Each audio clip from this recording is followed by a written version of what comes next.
Bismillahirrahmanirrahim. Assalamualaikum warahmatullahi wabarakatuh. Oke, kembali lagi pada mata kuliah kita, teknik pembuktian dan teori graf. Ini adalah video yang kedua dalam materi pembuktian secara tidak langsung. Pada video yang pertama telah kita lihat bagaimana melakukan negasi, bagaimana apa itu implikasi, bagaimana melakukan negasi terhadap suatu implikasi, dan apa itu kontrapositif. Kali ini kita akan melihat bagaimana melakukan pembuktian secara tidak langsung. Dimulai dengan pembuktian dengan menggunakan kontrapositif. Oke, kita lanjutkan dengan halaman selanjutnya. Ya, di sini diberikan suatu statement ya. If P is true, then Q is true. Nah, kita diminta untuk membuktikan statement tersebut. Perhatikan ya, statement ini adalah dalam bentuk implikasi. Oke, if P is true, then Q is true. P is true is the antecedent. Oke, Q is true is the conclusion. Oke. Ya, untuk membuktikan implikasi ini, kita bisa menggunakan bentuk kontrapositifnya. Jadi yang mau kita buktikan adalah kontrapositifnya. Oke, jadi berdasarkan itu kita ubah dulu implikasi ini menjadi bentuk kontrapositifnya. Telah kita lihat pada video yang sebelumnya ya, bagaimana mengubah ataupun menghasilkan suatu kontrapositif dari suatu implikasi, yaitu dengan cara membalik ya, membalik dan menegasi. Jadi ini konsekuennya menjadi antecedent di sini ya. Antecedennya menjadi konsekuennya di sini, dan kita balik bila kebenarannya. Q is true, Q is false ya, because apa? If it is not true, must be false ya. So there is no other value. Okay, P is true, the negation is P is false. So if Q is false, then P is false is the contrapositive of this implication. Oke, mengapa kita ubah menjadi bentuk kontrapositifnya? Ini adalah jika kita pandang adalah lebih mudah untuk membuktikan bentuk kontrapositifnya dibandingkan membuktikan bentuk implikasinya. Ya, jadi ini tidak mesti ya, tidak suatu keharusan bahwa jika kita diberikan suatu implikasi maka dalam membuktikannya kita harus ubah ke kontrapositif. Tidak ya, tidak selalu seperti itu. Jadi depend on the form ya. If it is easier to prove in the implication, so we directly prove the implication. But if it is more difficult, if it is in implication, so we change the implication into contrapositive and prove the contrapositive. If in this case ya, it is said we do the proof indirectly, jadi pembuktian secara tidak langsung. Oke. Ya, pembuktian seperti ini disebut sebagai proof by contrapositive. Jadi membuktikan kontrapositifnya. Jadi teorema atau statement yang kita diminta untuk membuktikan di awal adalah suatu implikasi, tapi kita tidak secara langsung membuktikan implikasinya. Yang mau kita buktikan adalah kontrapositifnya. Jadi dari implikasi kita ubah pertama sekali menjadi bentuk kontrapositifnya, kemudian nanti kontrapositif ininya lah yang kita buktikan. Jadi pembuktian tidak langsung. Oke. Misalnya di sini diberikan suatu teorema ya. For any n which is a member of Z ya, of Z ya. Z adalah himpunan bilangan integer. Oke. If n square is even, then n is even. Oke, that's a theorem. Jadi ini menggunakan kuantor universal for any n. Jadi untuk sembarang n ya, untuk semua n yang dimana n itu adalah himpunan bilangan bulat, jika n kuadrat adalah bilangan genap, maka n-nya adalah bilangan genap. Oke, bagaimana kita membuktikan ini? Kita perhatikan ya langkah-langkahnya. Nah, di sini diberi apa ya, dituliskan di dalam langkah pertama pembuktiannya ya, proof seperti itu ya. By contrapositive, it means that we will prove this statement ya, this theorem by using contrapositive. So that's so you should ini ya, so you should define at the first of your proof stages ya. You should define whether which how you will prove the theorem. Here is by using contrapositive. You should write here explicitly. Okay. Next. Okay ya. Ini jadi statements in the box just to tell ini ya, what's the function of this statement, this sentence by contrapositive. So here it is said here, okay, we are starting this proof by telling the reader that it's a proof by contrapositive.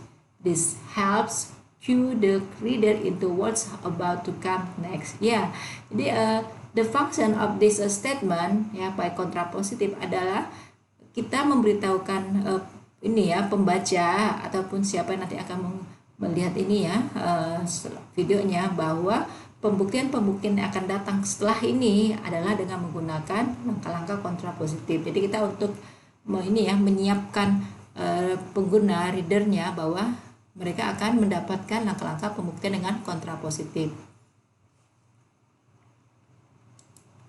Oke.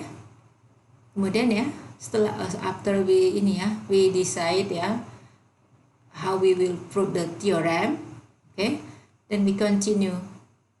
Okay, what we will prove, we prove that if n is odd, then n square is odd. So it is the contrapositive of this implication. Okay, so it is the conclusion will be the antecedent in the contrapositive. The antecedent will be the conclusion in the contrapositive. And don't forget, not just that, okay, we should negate them. Okay, n is even, so n isn't even. If n isn't even, jika n-nya tidak genap, pastilah n odd ya, sebab tidak ada yang lain ya. Genap ganjil dia dual ya, seperti itu. Different with the case last week ya, with the last video. So it is snowing outside.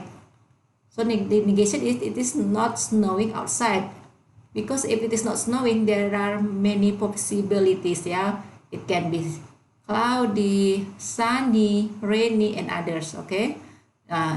Different with this case ya, if it is not even, it must be odd. Okay, these two ya, n square is even, we negate that n square isn't even, which is n square is odd. So it is the contrapositive. Right, next ya, it is untuk this is to show ya the relation of the each part of the implication with the each part of the contrapositive. Okay, the red, the same color means they are the same ini ya, the same belongs to the same area. So it is conclusion become antecedent ya in the contrapositive. The blue ones like that too. Okay, and there is explanation ya. Here we are explicitly writing out the contrapositive ya. Jadi kita menuliskan secara langsung ya kontrapositifnya di sini ya. After we said by contrapositive, we directly write explicitly the contrapositive. Okay, this tells the reader what we are going to prove. It also acts as a sanity check by forcing us to write out what we think the contrapositive is ya. Jadi ini adalah untuk ini tadi ya, untuk memberitahukan reader bahwa inilah bentuk kontrapositifnya, dan ini juga adalah sebagai ini ya, sanity check. Jadi untuk senantiasa ini kita menyadarkan kita, mengingatkan kita bahwa yang mau kita lakukan adalah pembuktian ini ya, kita mau membuktikan ini, seperti itu ya. Oke. we have said that we are going to prove this new implication, so let's go do it. Ya, the rest of this proof will look a lot like a standard direct proof, seperti itu ya. Jadi inilah yang akan kita buktikan, alright ya. Jadi kontrapositif adalah suatu implikasi juga ya. Nanti akan mahasiswa ketahui ya dari mata kuliah yang lain bahwa suatu implikasi memiliki 3 bentuk implikasi lainnya. Oke, jadi selain kontrapositif nanti akan ada inverse ya, dan ada juga converse seperti itu. Oke, jadi setelah kita melakukan seperti ini ya, kita ubah dari implikasi menjadi bentuk kontrapositifnya, langkah-langkah pembuktian selanjutnya untuk membuktikan kontrapositif ini adalah sama dengan langkah pembuktian secara langsung. Oke ya, jadi differentnya hanya di awal sini saja ya. Jadi kita ubah dulu dari implikasi menjadi kontrapositif. Setelah itu langkah-langkah pembuktiannya adalah sama ya, adalah sama dengan pembuktian secara langsung pada suatu implikasi. Ya, kita mulai di sini ya. Let n be an arbitrary odd integer ya. We want to prove this, alright? Remember, not this again, but this, the second line. Ya, jadi kita ambil suatu n ya, suatu n sebagai suatu bilangan ganjil, sembarang bilangan bulat yang ganjil. Oke. Kan ini ya. If there's an implication, how we will prove that? You should ini ya, if you forget, you should review the previous video. So if there is an implication like this ya, to prove that, we assume it is true. Okay, we assume it is true, then we will prove this. We will get this. Okay, let n be an arbitrary odd integer. So we come from this ya. So let n is a arbitrary odd integer. Jadi asumsikan bahwa n itu adalah suatu bilangan bulat ganjil, sembarang bilangan bulat yang ganjil. Oke, and next we use the definition ya, definition of the odd integer ya. Jadi definisi dari bilangan ganjil seperti itu. Since n is odd ya, there is some integer k such that n equals 2k plus 1 ya. Ini adalah definisi dari bilangan ganjil. Karena n itu adalah bilangan ganjil, maka akan ada suatu bilangan bulat k ya, sedemikian sehingga apa? N itu adalah sama dengan 2 dikali k plus 1.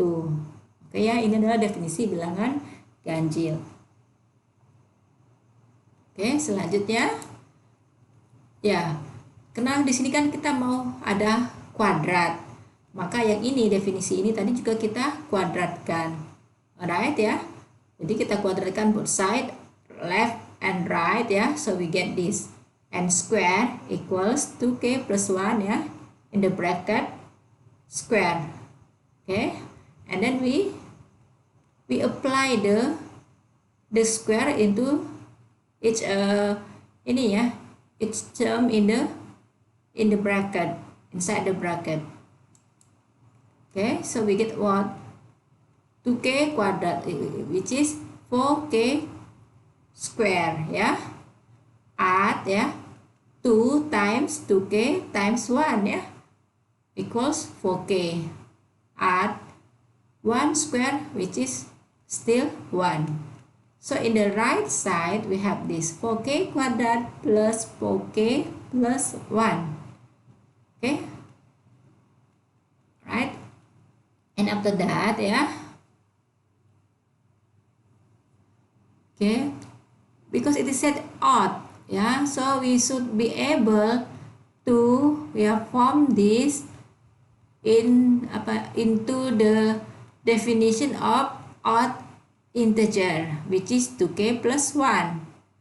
Okay, how we modify or how we arrange this? Okay, so it form this ya, odd definition, odd number definition. we can make like this.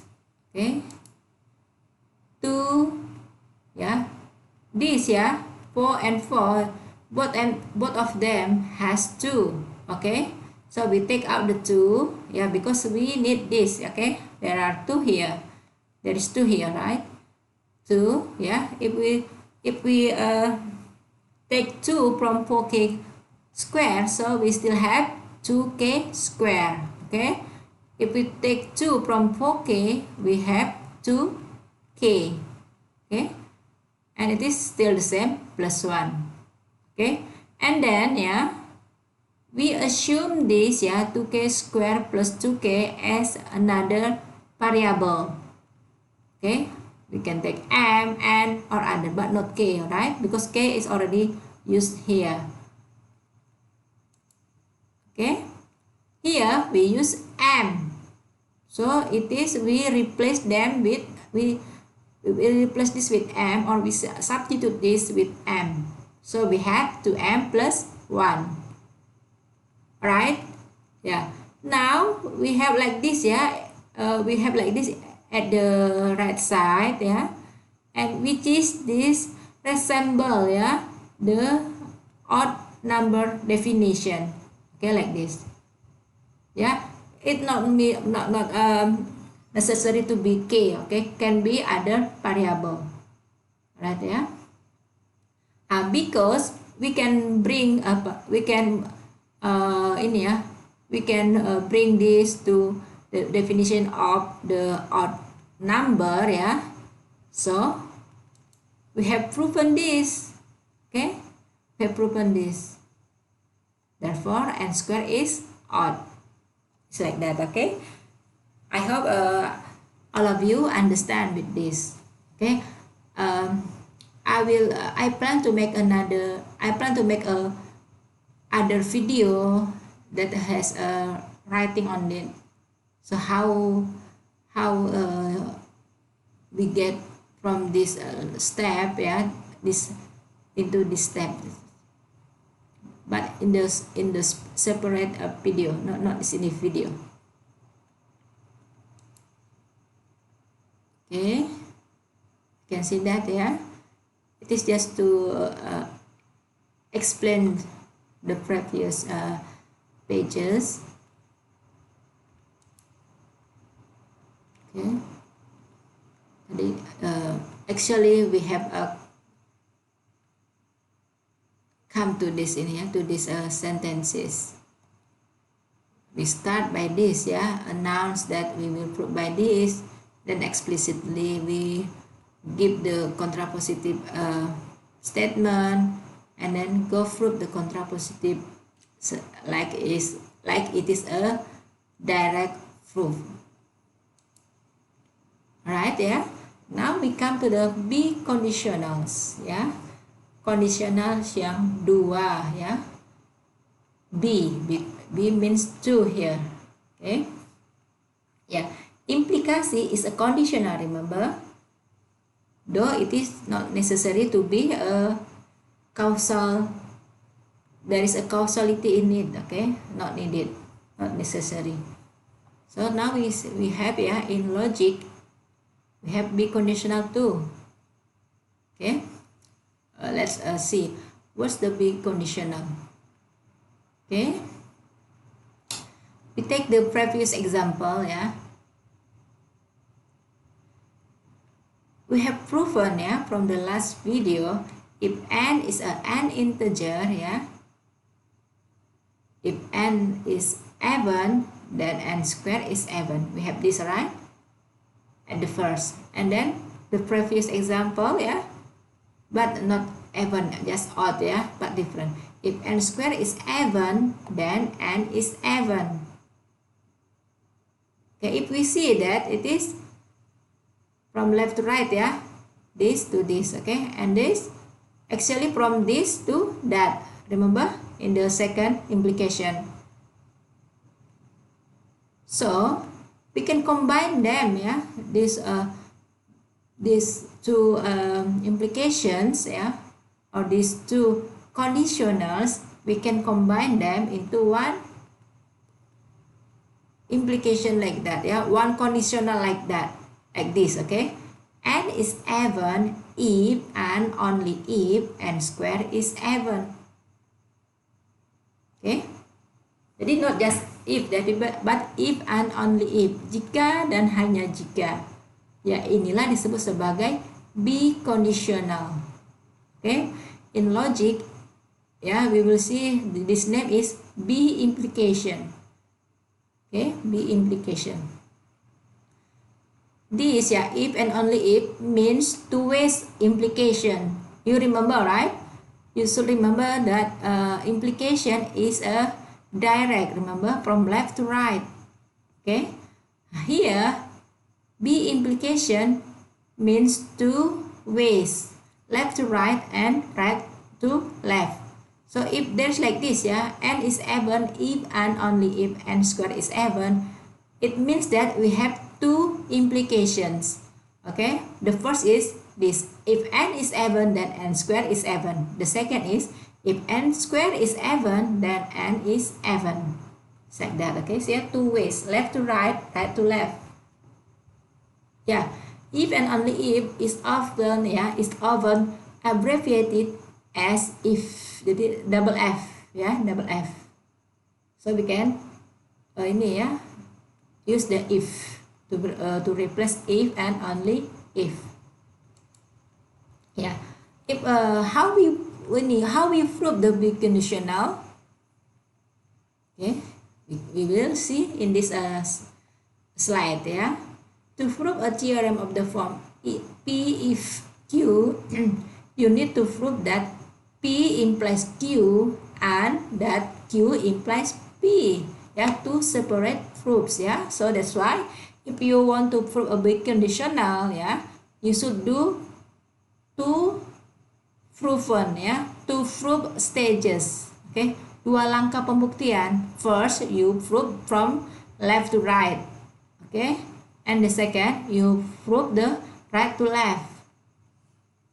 Okay, each are the same with the previous slide. Yeah, how to prove the implication. You can change first into the contrapositive, or you can directly prove the implication. Yeah, you can use any proof technique you like to show each of these statements. Jadi kamu bisa gunakan teknik pembuktian apa saja, ya, mau secara langsung buktikan implikasinya, ataupun mau secara tidak langsung membuktikan implikasi tadi dengan mengubahnya terlebih dahulu menjadi bentuk kontrapositifnya. Jadi whatever you like, ya, or whatever you think it is easier for you to do the proof. Yeah, in our case, yeah, we use a direct proof for one and a proof by contrapositive for the other. Can be like this too, okay? So different. So because mini conditional there are two stages atau two separate proofs, yeah. We can use the first proof from left to right, use the direct one, okay. To prove from right to left, we use the indirect one, which is use the contrapositive. We can do that, right? Yeah, so it's depend on you, okay. What do you think it is easier for you to do to prove those be conditional? Yeah, okay. Here in the slide there is no example about the prove the be conditional, but you can do at home, right? Try to prove this, okay. Try to prove this. We can prove later using both direct, yeah, or both indirect, or mix, one direct, one indirect, okay. Yeah, we come now to the other proof technique, yeah, which is indirect. Yeah, so in addition to proof by contrapositive, there is proof by contradiction, which is also not direct. Yeah, jadi here we will use the contradiction. contradict. So it is opposite the meaning from the previous statement. Yeah, there is here, yeah, there is a statement from Sir Arthur Conan Doyle, yeah. When you have eliminated, yeah, all which is impossible, then whatever remains, yeah, however improbable, ya, must be the truth. Ya, jadi katanya jika kita ya sudah mengeliminasi, menghilangkan ya semua yang tidak mungkin, ya. Jadi semua yang tidak mungkin sudah kita hilangkan katanya, ya. Dan whatever remains, ya. Jadi apa yang tersisa, ya, walaupun itu sangat-sangat juga memang tidak mungkin, ya, pastilah adalah kebenaran. Seperti itu, ya. Jadi kalau kita sudah hilangkan semua yang tidak mungkin, yang tersisa itu, ya, adalah kebenaran. Ya, ini adalah based on this, ya. We will do the proof by contradiction.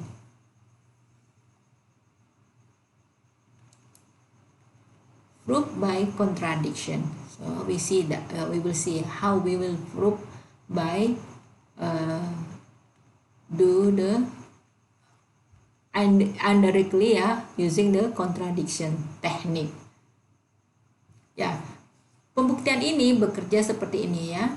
To prove that P is true, assume that P is not true. So the contradict, ya, such as, ya, we are given, ya, the theorem which is P is true. We want to prove that. Okay, if we want to prove this by using the contradiction technique, so we will contradict first, ya. P is true, so the contradict, the negation is P is not true. So we will prove this, ya. We will prove P is not true. Okay, beginning with this assumption, ya, use logical reasoning to conclude something that is clearly impossible. Ya, kemudian nanti berdasarkan asumsi inilah kita nanti akan menggunakan benaran secara logika, ya, untuk membuktikan sesuatu yang katanya jelas-jelas tidak mungkin. Ya, for example, ya, that katanya 1 equal with 0. Ya. That, ya, X is a member of S and X is not a member of S and etc. So ini adalah ini, ya, bentuk-bentuk statement yang itu tidak mungkin, yang pastinya selalu kita sudah bisa langsung menyatakan sebagai false, ya. Yang pertama adalah katanya 1 sama dengan 0, impossible, ya. Ya, ini datangnya adalah dari kita tadi setelah melakukan kontradiknya, ya. Ataupun seperti ini bentuk ini, ya. Jadi ada bentuk seperti ini, X adalah member dari S dan X adalah bukan member dari S. Jadi juga tidak mungkin, ya, pada saat yang bersamaan bahwa X itu adalah anggota dari himpunan S, tapi dia juga adalah bukan anggota dari himpunan S. Jadi ini adalah suatu yang impossible juga, ya, dan lain-lain. Ya, jadi this means that if P is false, something that cannot possibly happens, ya. Ya, jadi katanya di sini jika nanti misalnya P-nya itu adalah false, ya. Ini kan seharusnya adalah sesuatu yang tidak terjadi, tapi telah terjadi. Karena itu, ya, therefore P can be false, ya. So it must be true. Kan itu. Tadi kan kita berjalan dari sini, ya, P is true, then we contradict, we have P is not true. Oke? Oke, if we can prove that it is false, ya. So, if it is false, that the original statement is true. Okay, it's like that, ya. Maybe we will see the example, ya. Here given the set cardinalities example. Yeah, cardinalities is related with the number of elements a set have, ya, a sets have. Jadi jumlah anggota dari suatu himpunan. Ya, kita lihat dulu, ya, pengertian dari set cardinalities. Ya, di sini katanya ya, kita telah diberikan ya, ataupun kita telah melihat sets dengan berbagai macam kardinalitasnya, jumlah anggotanya ya, seperti ini ya. Jadi jumlah kardinalitas dari himpunan kosong, ini empty set ya. Berarti tidak ada anggotanya kan, sehingga kardinalitasnya adalah zero ya, oke, empty. Kemudian kardinalitas dari himpunan ini. Jadi di himpunannya diberikan langsung di sini ya. Kita list di sini di himpunan yang anggotanya adalah 1, 2, 3. Nah, kita bisa lihat kan? Ada berapa nih anggotanya? 1, 2, 3. Ada 3 anggotanya ya. Jadi kardinalitasnya adalah 3. Nah, kemudian seperti ini ya. Ini dia tidak dia memberikan dalam set builder ya. Kardinalitas dari suatu himpunan ya. Di mana N ya adalah himpunan dari bilangan n, bilangan natural ya, bilangan asli. Oke. Here ya. Dalam mata kuliah ini kita mulai bilangan natural dari 0 ya, dari 0, 1, 2, 3 dan seterusnya ya. Itu adalah bilangan natural. Jadi ada n itu adalah merupakan member dari bilangan natural, bilangan asli. Sedemikian sehingga apa? N itu adalah less than 137 ya. Jadi nilai n itu adalah lebih kecil daripada 137, sehingga bisa kita tahu ya kardinalitas dari himpunan ini ya itu adalah sama dengan 137. Ya, kalau kita mau ini ya, kalau kita mau list ininya anggota-anggota dari himpunan n ini seperti yang ini ya, berarti n itu sama dengan, kita mulai dari apa? 0, 1, 2 sampai 136. Berarti kan ada berapa? Dari 0 sampai 136. Itu jumlahnya adalah 137. Ya, kalau mau kita seperti ini ya, berarti kan n-nya itu ya. Oke, itu dimulai dari 0. Ya, 1, 2 ya. Dan seterusnya kan ya, sampai yang terakhir adalah 136, sebab dia kan adalah less than 137. Oke, ini dia adalah anggota-anggota himpunan N ini. Kalau kita hitung dari 0 sampai 136 itu adalah jumlahnya adalah 137 bilangan. Banyaknya ya, bukan kita jumlahkan ininya 0 tambah 1 tambah 2 tambah 3 tidak ya, tapi banyak bilangannya ya. Oke, kemudian ini ya. Kemudian ini kardinalitas dari suatu himpunan bilangan asli, bilangan natural. Itu adalah tidak terhingga ya, tidak terhingga. Ini adalah simbol untuk seperti itu. Ya, jadi katanya this span from the finite up through the infinite ya. Jadi kardinalitas ya dari dari himpunan-himpunan itu beragam ya, merentang dari yang dia terbatas ya, sampai yang tidak terbatas. Ini kan tadi terbatas ya, hanya 0, tidak ada. Ini ada 3, terbatas kan, hanya 3 aja ya. Ini 137 juga, walaupun dia besar tapi kan juga terbatas. Nah, ini yang dia infinite ya, infinite sampai bilangan terakhir dari bilangan asli itu kan kita tidak tahu itu ya, jadi tidak infinite. Oke, kemudian di sini ini ya, ada yang ditanyakan, yang ini nanti mau kita buktikan ya. Question ya, is there a largest set ya, that is there a set that's bigger than every other set? Ya, ditanyakan apakah ada suatu himpunan yang paling besar itu ya.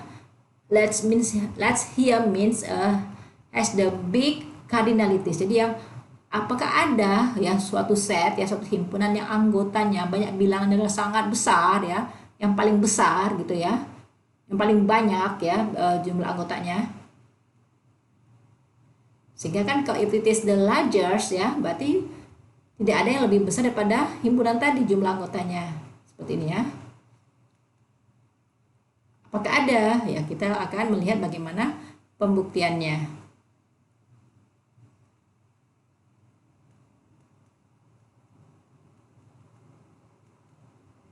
Ya, kalau in Islam ya, based on our religion, we uh, we believe that Allah is the mighty, the most, ya. He is the most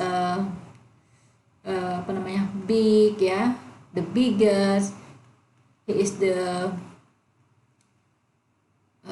apalagi yang paling kuasa, ya, yang paling kaya, kan gitu ya. Jadi semua itu the most, ya, itu ada kita lekatkan pada Allah, ya, seperti itu. Oke, sekarang kita mau melakukan pembuktiannya tadi, tapi ini menggunakan contradiction. Oke, perhatikan ya. Pada slide ini kan pertanyaannya adalah is there a largest set, ya? Apakah ada himpunan yang paling besar itu, means that has the biggest number of elements. Oke, itu mau dibuktikan, ya, tapi kita membuktikannya dengan menggunakan contradiction. Jadi teorema kita adalah kebalikannya. There is no largest set, ya. Di sini disebutkan tidak ada himpunan yang paling besar itu. Tidak ada. Itu, ya, di sini disebutkan. Jadi kontradik dari yang sebelumnya, ya, yang mau dibuktikan di awal. Oke. Kemudian kita lihat langkah-langkah pembuktiannya. Ya, to prove this statement by contradiction, we are going to assume its negation. Ya, jadi jika kita diberikan suatu teorema there is no largest set, ya, bahwa tidak ada himpunan yang terbesar itu, ya. Dan jika kita mau membuktikannya secara kontradiksi, kita akan mengasumsikan negasinya, ya. We assume it negation, then we will prove the assumption, ya, the assumption. Ya, sekarang pertanyaannya adalah apa negasi dari there is no largest set? Oke, perhatikan, ya, ini sudah menggunakan quantifier, ya, quantifier. There is no largest set. Ya, berarti ini apa? Kalau kita membuktikan suatu statement yang itu ada quantifiernya, berarti ada dua langkah pembuktian, ya. Masih ingat, ya? Pertama kita buktikan quantifiernya, yang kedua kita buktikan kita negasikan quantifiernya, kemudian kita negasikan predikatnya. Seperti itu, ya. There is no largest set. Tidak ada himpunan yang terbesar itu. Berarti apa? There is no, berarti kan ada, ya, at least one, kan gitu, ya. Berarti ada, ya, setidaknya satu himpunan yang besar, seperti itu, ya. Oke. Di sini katanya one option there is a largest set. Ya, jadi there is a largest set. Ya, jadi setidaknya ada satu, kan gitu. Ya, assume for the sake of contradiction that there is a largest set. Call it S. Ya, jadi ini, ya. Ini karena kita perlu untuk melakukan pembuktian kontradiksi, ya. Jadi ini hanya untuk kepentingan karena mau melakukan pembuktian dengan kontradiksi, sehingga kita coba cari negasi dari ini. Yang itu adalah there is a largest set, ya. There is no, ya, itu kan berarti kan ininya negasinya ada, ya, setidaknya satu. There is a largest set, ya, kan itu, ya, largest set. Kita assume ini namanya adalah S. Oke. Ya, seperti yang tadi sama dengan pembuktian by kontrapositif, pertama sekali harus adalah announcement, ya, untuk ini, ya, memberitahukan reader bahwa pembuktian yang akan mereka baca adalah dengan menggunakan teknik apa, kan gitu, ya, dan apa yang mau dibuktikan. Ya, jadi di sini kita tulis assume for the sake of contradiction, bahwa kita akan membuktikan dengan menggunakan kontradiksi. Kemudian apa yang mau dibuktikan? Ini, ya, there is a largest set. Okay. Now we go to the proof steps, ya, langkah-langkah pembuktiannya. Now consider the set. Ini, ya, so we have like this, ya. Tadi kan ini there is a largest set. Kemudian a largest set ini kita asumsikan namanya adalah S. Oke, ya, S. Sehingga kita punya seperti ini ya.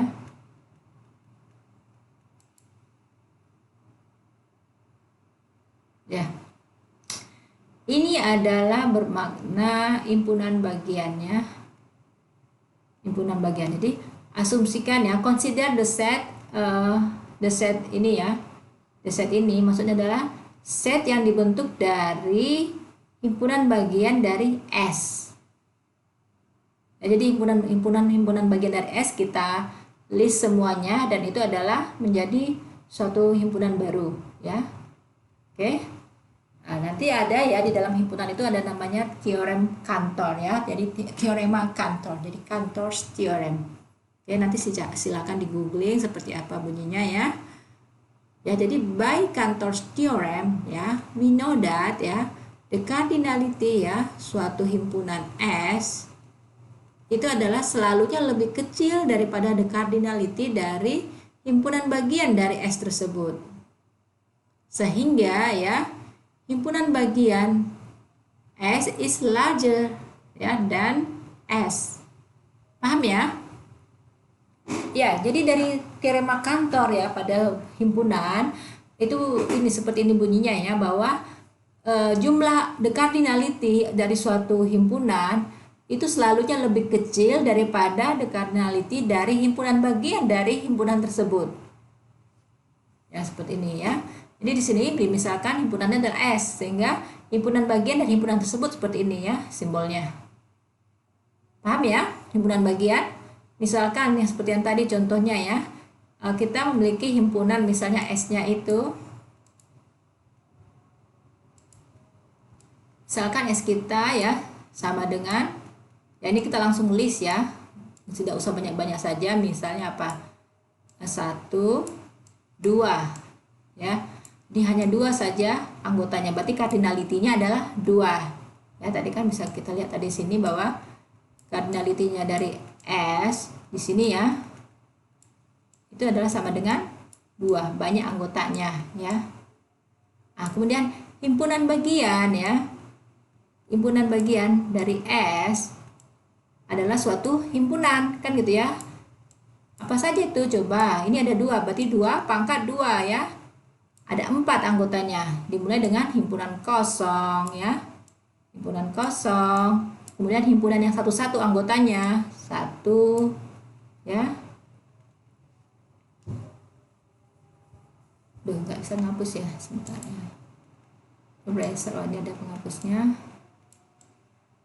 Oke, jadi kita sini sebentar, dari saya mana. Jadi himpunan yang terdiri dari 1 anggotanya ya, itu adalah 1. Oke. Kemudian apalagi selain 1? Ada juga 2 kan? Yang anggotanya 1. Oke, kemudian setelah itu apa? Yang anggotanya 2.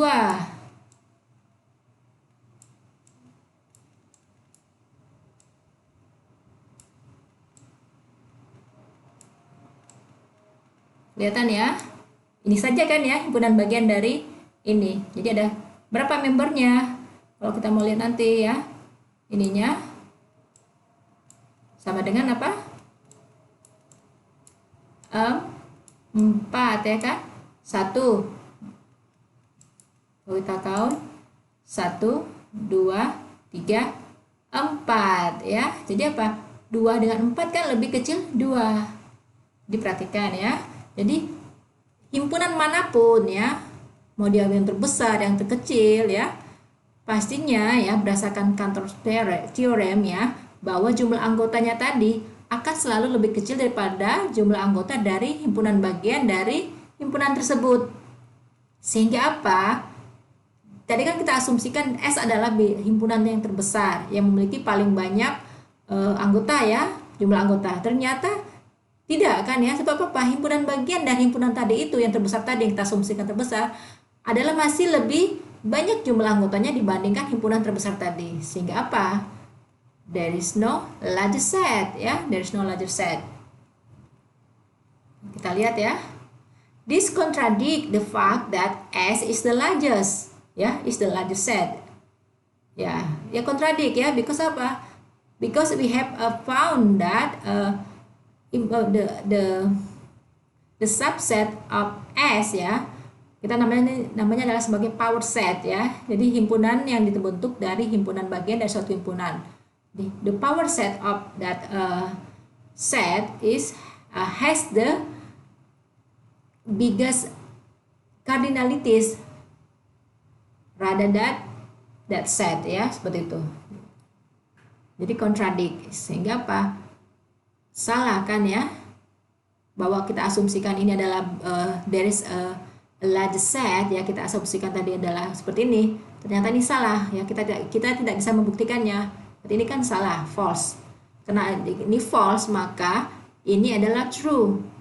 Because itu adalah negasi dari ini ya. Ini kan dari a larger set false, berarti negasinya which is there is no larger set adalah true. Ya, jadi tidak ada himpunan yang terbesar. Tidak ada ya.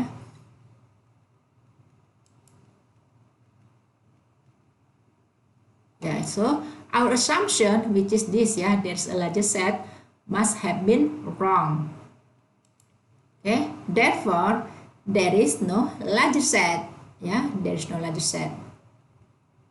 Oke, seperti itu. Tidak ada ya.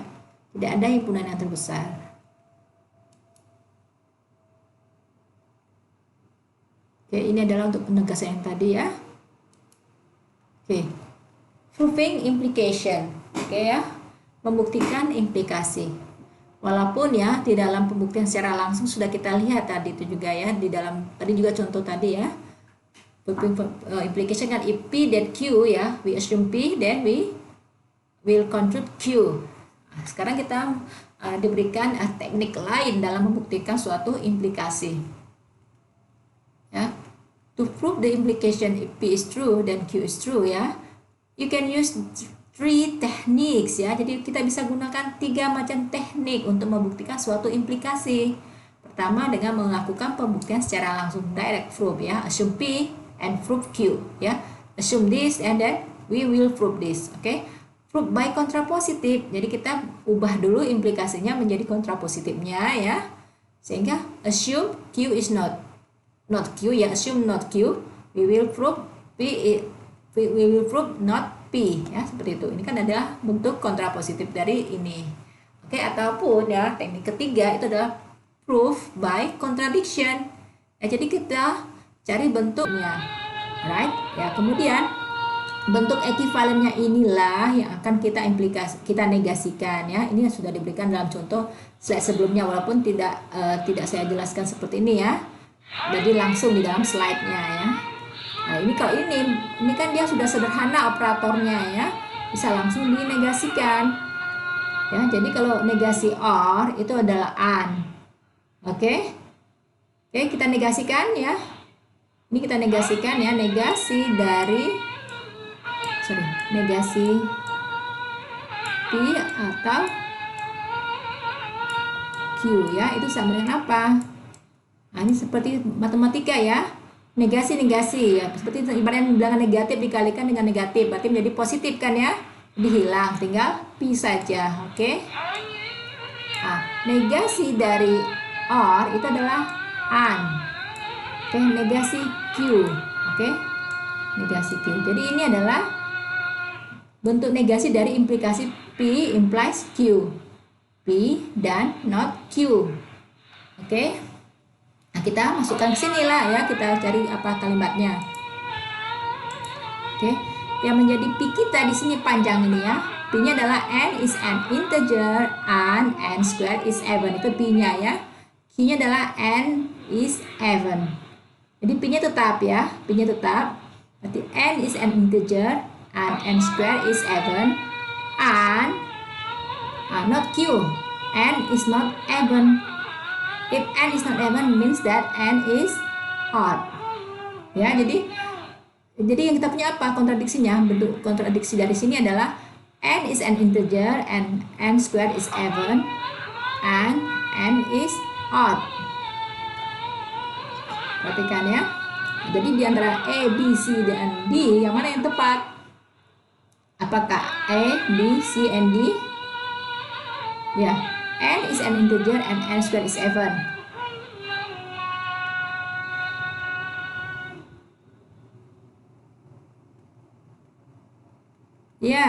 The correct one is B ya. N is an integer and N square is even. Itu kan ini P-nya. Gak dia apa-apain tuh ya dalam negasinya kan. Yang dinegasikan adalah yang Q-nya. And N is odd. Ya, jadi B ya. Jadi assumption-nya itu adalah B. N adalah bilangan bulat ya, dan N square is even. Dan N is odd. Ya, oke. Kita lanjutkan ya. Ya, ini tadi yang B kan, seperti itu ya.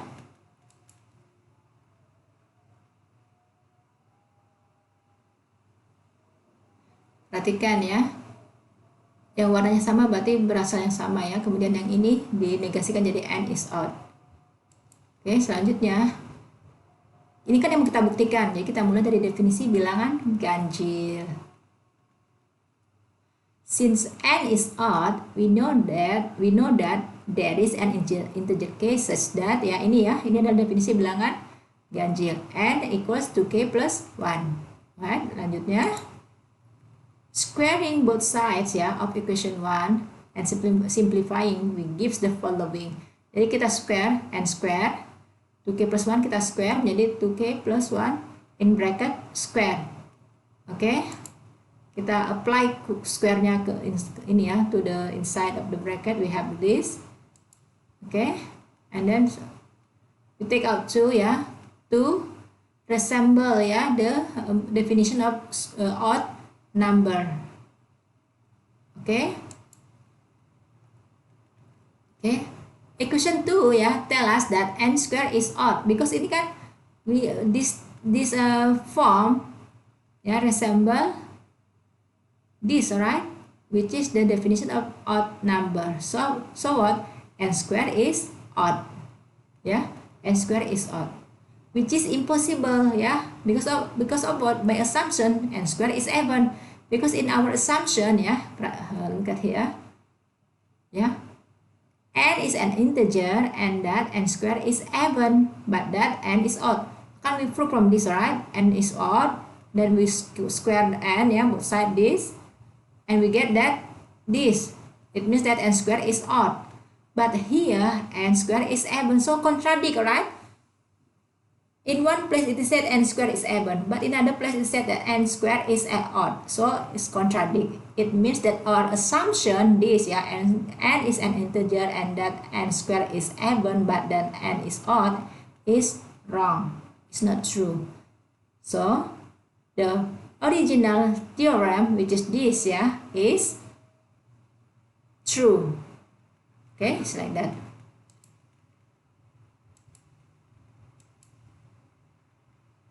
Right ya.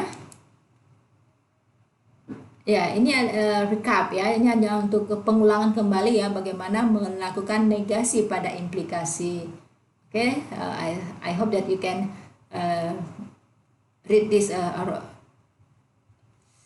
and try to learn to read this by yourself and try to understand by yourself because we have come to this actually. Right ya, ini recap about contradiction and implication. Okay, nah ini another other ini ya example here. Okay, rational and irrational numbers. Okay, yeah.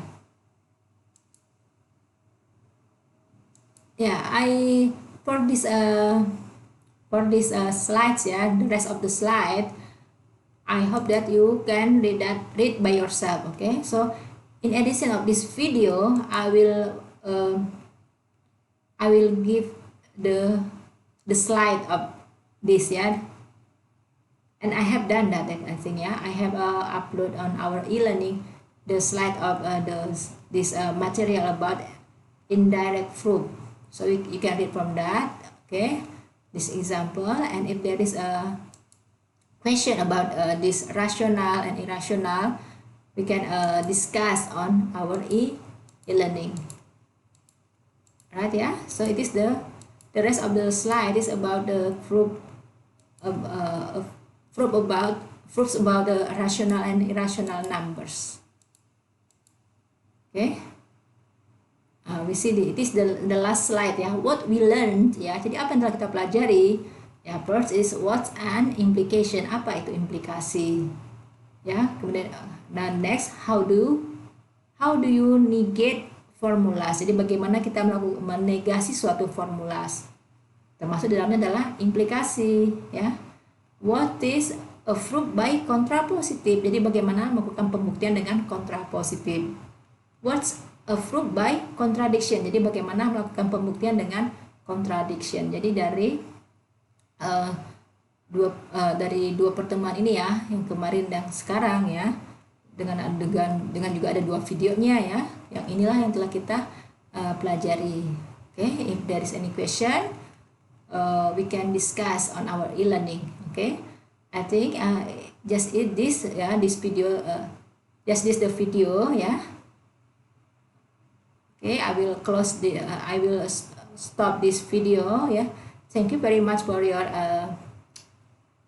attention ya. Apologize me if there is a mistake. Okay, we close this video with saying alhamdulillahirabbil alamin. Assalamualaikum warahmatullahi wabarakatuh.